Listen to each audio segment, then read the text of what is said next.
বান্দরবানের দুর্গম এলাকায় সরঞ্জাম পাঠানো হয়েছে হেলিকপ্টারে।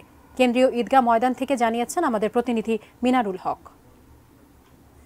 পার্বত্য জেলা বান্দরবানে আগামীকাল প্রথম দফায় উপজেলা নির্বাচন অনুষ্ঠিত হতে যাচ্ছে।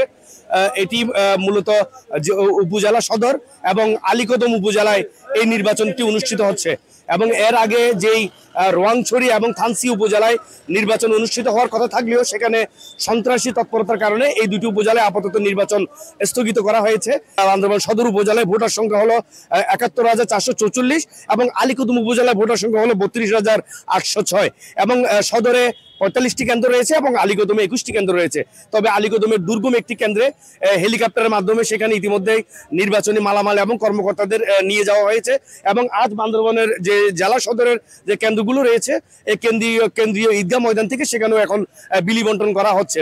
নির্বাচন কর্মকর্তা যে সাদাত হোসেন যেটি জানিয়েছেন যে নির্বাচন সুষ্ঠু সুন্দরভাবে সম্পন্ন করতে যে বান্দরবান সদর এবং আলীকদম উপজেলায় নিরাপত্তা ব্যবস্থা যেমন জোরদার করা হয়েছে এবং সেখানে কিন্তু নিরাপত্তা বাহিনীর সংখ্যাও বাড়ানো হয়েছে। তিনি একটি যেটি বলেছেন যে বান্দরবান সদরের এবং আলীকদমের যে গুরুত্বপূর্ণ কেন্দ্র রয়েছে, বান্দরবান সদরে 40টি গুরুত্বপূর্ণ কেন্দ্র এবং আলীকদমে 21টি গুরুত্বপূর্ণ কেন্দ্র।